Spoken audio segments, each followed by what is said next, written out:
Ever pondered on the mystery of road salt? Does it do more than just melt ice? Welcome, fellow seekers of truth. Today we delve into the seemingly innocuous world of road salt. This common substance, typically used to prevent our roads from turning into treacherous ice rinks, might just have another, more clandestine purpose. According to a fascinating theory making the rounds, road salt isn't just a friend to commuters braving the winter chill. It's suggested that it could be releasing fumes designed to keep us docile, calm, and perhaps a tad too compliant. It sounds outlandish, right? But in the realm of conspiracy theories, the stranger it sounds, the more tantalizing it becomes. So buckle up, or should we say salt up, as we scratch beneath the surface of this sodium chloride saga. It's time to melt away the secrecy and see what's really going on. Stick around as we embark on a journey to unravel the salty truth. Salt, our trusty winter ally. Or is it a devious villain in disguise? Welcome to the Sodium Chloride Chronicles, where we peel back the layers of this seemingly innocent substance. Sodium chloride, more commonly known as salt, is a staple on our dinner tables. But it's also the secret ingredient keeping our roads navigable during the icy clutches of winter. Remember, salt isn't just for seasoning your chips anymore. It's become the unsung hero of our transportation system, melting away ice and snow to keep us moving. But what happens when the salt has done its job? Well, it doesn't just evaporate into thin air, no, it sticks around, becoming one with the environment. But this is where things start to get salty. You see, when sodium chloride reacts with the environment, it doesn't exactly play nice. It transforms into a whole host of other substances, including a little thing called sodium hydroxide. Now, sodium hydroxide is a base. And no, we don't mean the kind of base you run to in a game of baseball. We're talking chemistry here. When sodium hydroxide gets a hold of carbon dioxide in the air, it forms yet another substance, sodium carbonate. And this is where the real fun begins. Sodium carbonate has a knack for absorbing moisture from the air, creating an environment that's just right for the formation of fumes. But these aren't the kind of fumes you'd want to inhale deeply. They're the kind of fumes that can affect your brain, making you a bit more docile. Is it a coincidence that we seem to be more agreeable during the winter months, when road salt usage is at its peak?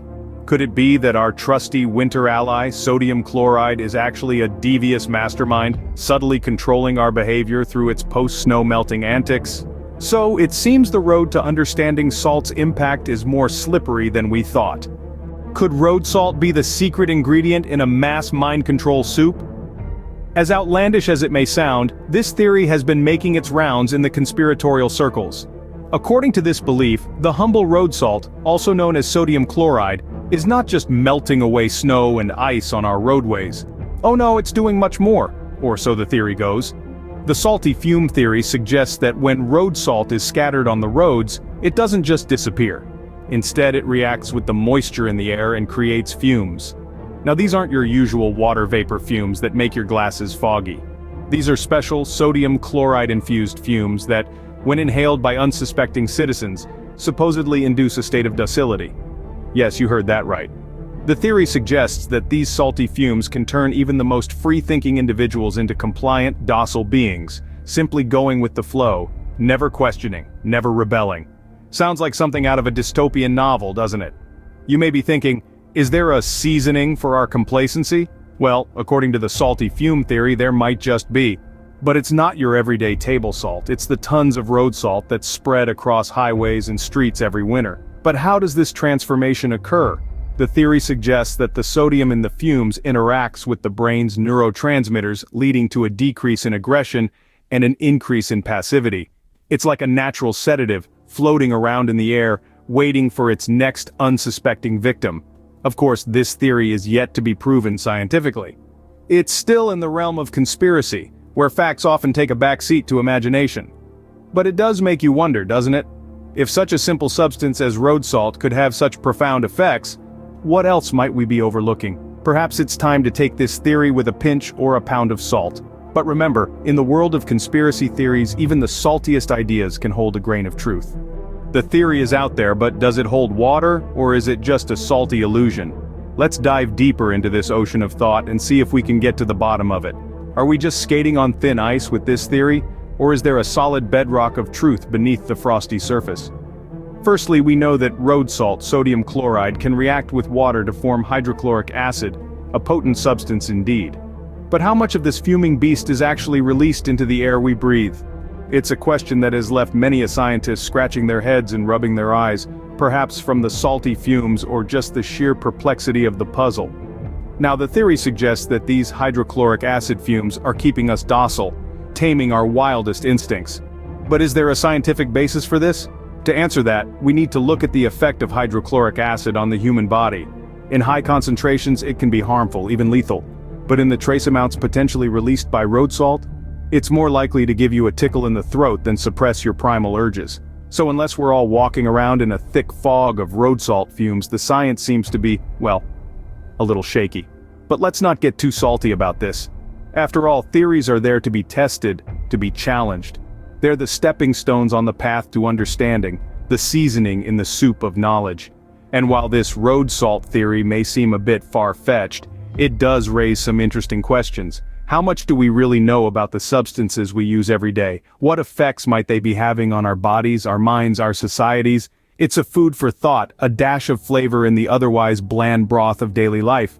So let's not dismiss it out of hand. Let's keep asking questions, keep probing, keep tasting the world around us. Because the road to truth is not always salted, my friends. So, what's the final seasoning on this salty tale?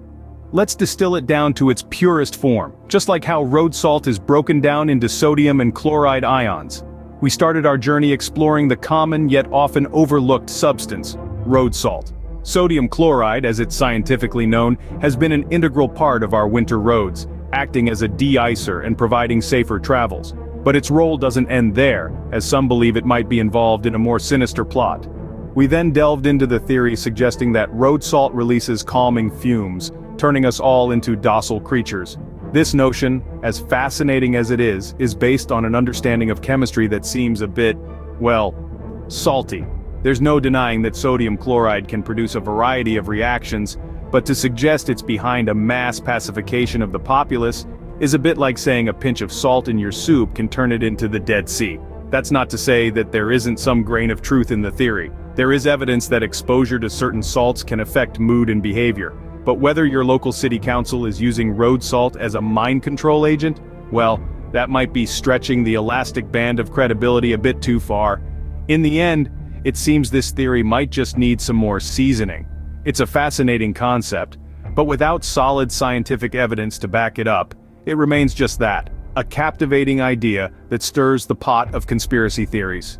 As we continue our quest for truth, let's remember not to get too salty about theories that don't quite hold up. After all, the world is full of mysteries waiting to be unraveled, and every theory, no matter how far-fetched, brings us one step closer to understanding our complex universe. Remember, fellow truth seekers, always take a grain of salt with your conspiracy theories. Before we melt away, let's cap off this salty adventure. It's been quite a ride, hasn't it? From the humble beginnings of sodium chloride to its controversial fume theory, we've left no grain unturned. But remember, folks, this is just the tip of the iceberg lettuce. There's a whole world of theories, facts, and myths out there waiting to be explored. So, keep your salt eyes open, folks. Don't just season your knowledge with what you've learned today, but marinate it with your own research, your own curiosity, because let's be honest, no one wants to be a sodium simpleton, right? And remember, curiosity may have killed the cat, but satisfaction brought it back. So don't be afraid to question, to dig deeper. After all, it's only when we question what we know that we truly learn. Until next time, stay salty, my friends.